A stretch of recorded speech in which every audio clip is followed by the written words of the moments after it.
untuk pengabsenan disiapkan masing-masing untuk materi bisa kalian akses di Classroom. Oke, perkuliahan segera kita mulai beberapa saat lagi sambil menunggu yang lain untuk bergabung.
Oke, bisa kita mulai ya untuk perkuliahan hari ini.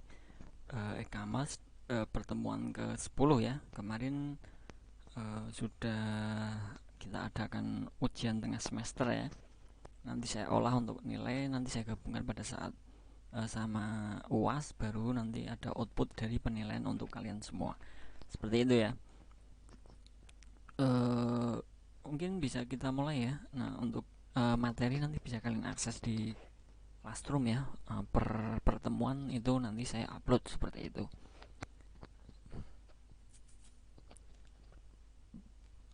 Untuk pengumpulan kemarin belum saya cek semua ya.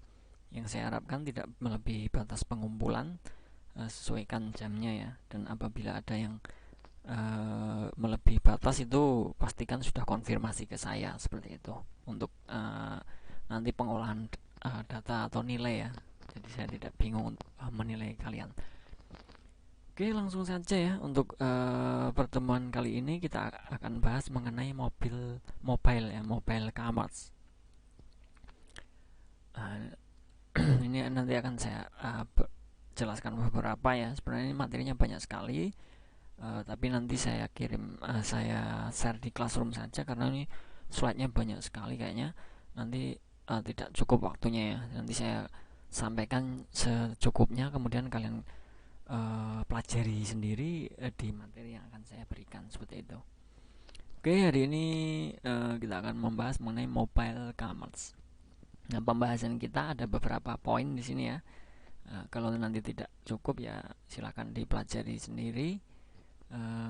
Dari yang pertama ini adalah pengertian dari mobile commerce ya tadi ya, terminologinya, kemudian atributnya, infrastruktur mobile computing ya, keamanan mobile commerce dan lainnya nanti yang akan kita bahas. Oke, sebentar, ini nomornya belum keluar.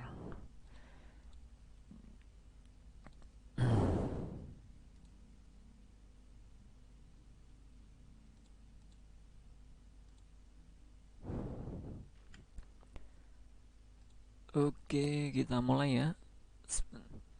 Kita ke pengertian mobile commerce dulu ya, atau kita sebut m-commerce atau mobile commerce. Ini adalah pembelian dan penjualan jasa dan barang-barang melalui atau dengan alat wireless handheld seperti telepon seluler dan personal digital assistant.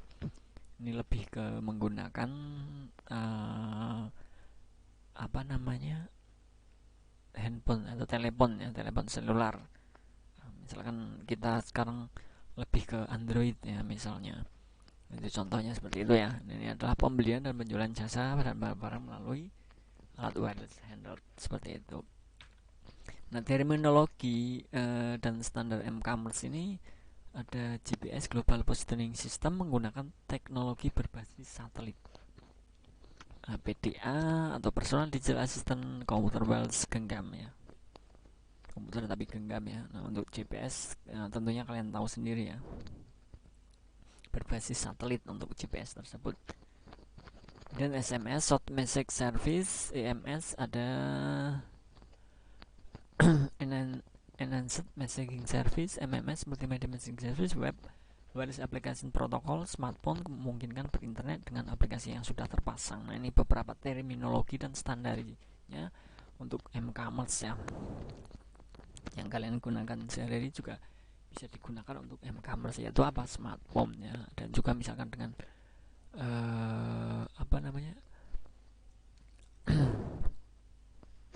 yang memungkinkan bisa berinternet intinya, karena ini adalah semacam elektronik ya, bukan semacam tapi memang elektronik, penjualan elektronik, jual beli di elektronik, dan kebetulan ini adalah menggunakan mobile. Nah, atribut dari mobile commerce ini dan faktor ekonominya apa? Nah, mobilitasnya, para pemakai membawa ponsel tentunya ya, atau mobile device lainnya, misalnya menggunakan apa aja terserah, yang terpenting ada koneksi internet tentunya. Jangkauannya luas, orang dapat dihubungi atau dituju pada setiap waktu, karena seperti yang kalian ketahui ya tentunya, untuk zaman sekarang itu jual beli online justru lebih ramai dibanding yang manual. Nah, walaupun bagi mungkin sebagian orang bagian orang tua yang tidak terlalu suka dengan pembelian e-commerce ini, karena mungkin kurang puasnya ataupun memang kurang menguasai di internetnya seperti itu ya. Kalau untuk anak-anak muda seperti kalian, saya rasa pasti lebih memilih e-commerce dibanding untuk manualnya ya. Di samping mungkin bisa lebih murah, itu juga bisa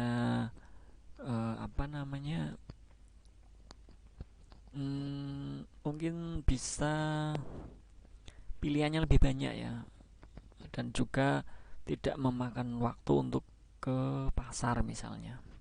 Itu beberapa faktornya ya.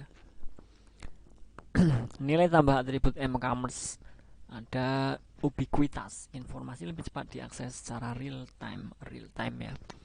Kenyamanan, ini lebih alat yang dapat menyimpan data dan alat yang memiliki koneksi internet, intranet dan extranet. Instant connectivity, koneksi cepat dan mudah ke internet, intranet, alat mobil lainnya, dan database untuk atributnya ya. Personalization, preparation, informasi untuk individual konsumen. Localization, product and service, mengetahui di mana lokasi memakai setiap saat dan memberikan layanan kepada pemakai. Ini nilai tambah atributnya ya. Nah, infrastruktur dari m-commerce itu digunakan pada m-commerce, antara lain ada infrastrukturnya tentunya menggunakan hardware ya. Hardwarenya apa, berupa smartphone. Kemudian softwarenya apa, aplikasi yang kalian gunakan untuk m-commerce ini, misalnya apa, Bukalapak ataupun apa ya. Nah, itu merupakan softwarenya. Kemudian media transmisinya, kebutuhan perangkat lainnya itu adalah infrastrukturnya ya. Transmisinya menggunakan apa? Menggunakan internet tentunya ya. Tentunya di dalam smartphone kita harus ada internetnya untuk bisa digunakan untuk pengaksesan m-commerce. Untuk perangkat keras kita lihat yang bisa digunakan adalah telepon seluler, mobile phone, PDA ya, personal digital assistant, stackable keyboard, interactive pager, lainnya seperti notebook, handheld, smart pad. Nah, ini beberapa contoh hardwarenya. Kemudian untuk softwarenya itu perangkat lunak ya, Microsoft Mobile Client Operating System, Bluetooth, tampilan layar aplikasi mobile, backend legacy application software, application middleware, wireless middleware. Jadi ada beberapa ternyata ya, tidak hanya untuk untuk operating sistemnya ya. Jadi ada microprocessornya, processornya kita menggunakan apa misalnya, atau langsung menggunakan aplikasi middleware. Nah, itu bisa ya. Untuk media transmisinya itu digunakan seperti microwave, satellite, Bluetooth, infrared, radio, teknologi radio seluler. Nah, ini adalah sebagai transmisi medianya ya, alat sarananya ya.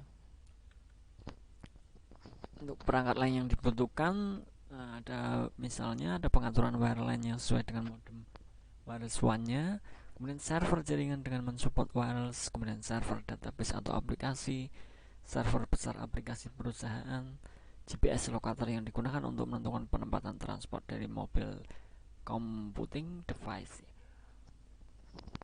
Itu adalah perangkat lainnya. Nah, untuk keamanan berikutnya ada keamanan m-commerce mobile public key infrastructure, ada X509 sertifikat wireless application protocol. Keamanan yang relevan untuk m-commerce itu ada keamanan terhadap teknologi jaringan.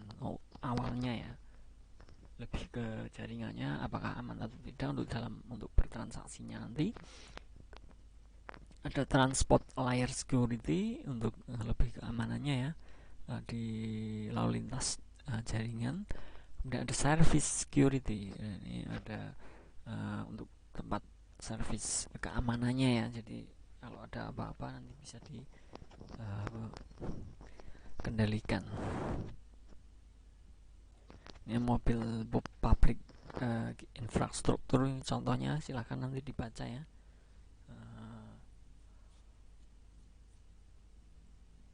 X509 ini adalah suatu standar itu ya untuk public key infrastruktur. Kemudian ada wireless application protocol, itu adalah suatu standar internasional terbuka, open standar ya. Ada keamanan terhadap teknologi jaringan, ada GSM, UMTS, web, Bluetooth.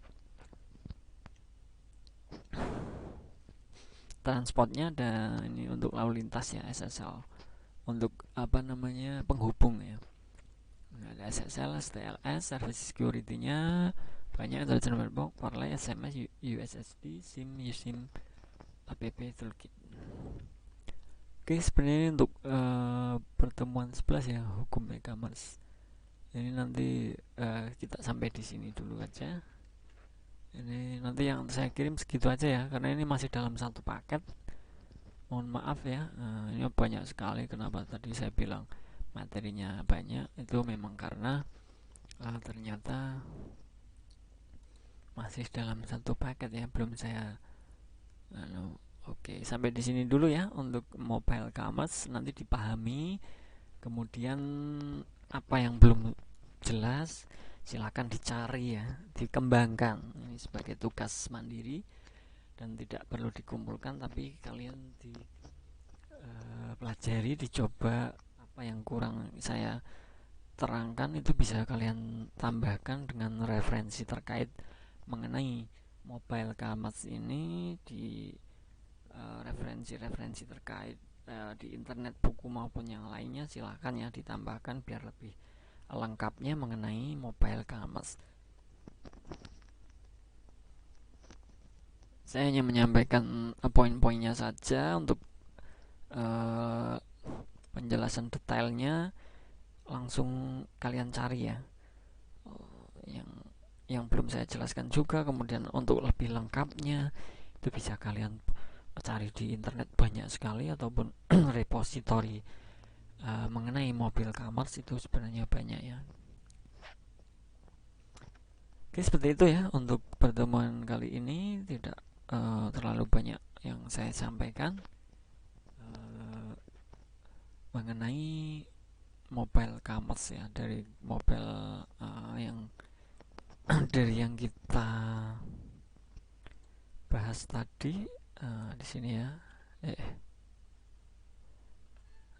Maaf, jadi ada pengertian, dari pengertiannya, kemudian terminologinya, atributnya, infrastruktur dari mobile commerce atau mobile computing itu apa saja, kemudian keamanannya di bagaimana di m-commerce, silahkan dipahami ya. Ini poin-poin ini yang perlu kalian ketahui, karena nanti pada saat pada saat kita ujian itu yang akan keluar mengenai hal itu ya. Boleh kalian tambahkan yang lain, tapi yang terpenting adalah poin tersebut harus yang kalian pelajari ya, mengenai mobile commerce tersebut. Oke, seperti itu ya. Misal ada yang dipertanyakan ya silahkan, mungkin bisa kontak saya atau di kolom komentar mengenai mobile commerce yang saya terangkan tadi ya di pertemuan 10 ini di mata kuliah e-commerce. Oke, seperti itu ya. Nanti mungkin kalau memang ada yang perlu dipertanyakan, ke kontak saya saja ya, biar mungkin cepat ya fast responnya. Yang terpenting tugas yang untuk pengembangan ya silahkan ditambahkan, walaupun tidak dikumpulkan, tapi ini untuk menambah wawasan kalian. Misalnya tadi saya tidak menjelaskan yang belum saya berikan penjelasan, itu mungkin bisa saya tanyakan pada saat ujian, jadi kalian harus tahu ya. Walaupun saya tidak menjelaskan, saya hanya menjelaskan poinnya, kemudian belum kebetulan misalnya kebetulan belum saya jelaskan detailnya, itu nanti kalian bisa mencarinya, dan karena pada saat ujian nanti siapa tahu nanti akan saya berikan soal mengenai hal itu ya. Nah, itu kenapa saya bilang silakan dikembangkan mengenai hal ini aja dari 5 poin ini ya. Jadi ada tambahan nanti, tambahan pengetahuan untuk kalian masing-masing ya tentunya. Tidak perlu dikumpulkan, tidak apa-apa. Oke, untuk hari ini saya rasa cukup. Terima kasih untuk teman-teman semua yang sudah di dalam perkuliahan ini. Semoga dalam perkuliahan hari ini kita bisa mengambil hikmahnya, kita bisa bertambah untuk wawasan kita mengenai mobile commerce, khususnya di mata kuliah e-commerce ini. Terima kasih, saya akhiri. Assalamualaikum warahmatullahi wabarakatuh. Salam sejahtera untuk kita semua. Selamat belajar, selamat beraktivitas. Terima kasih.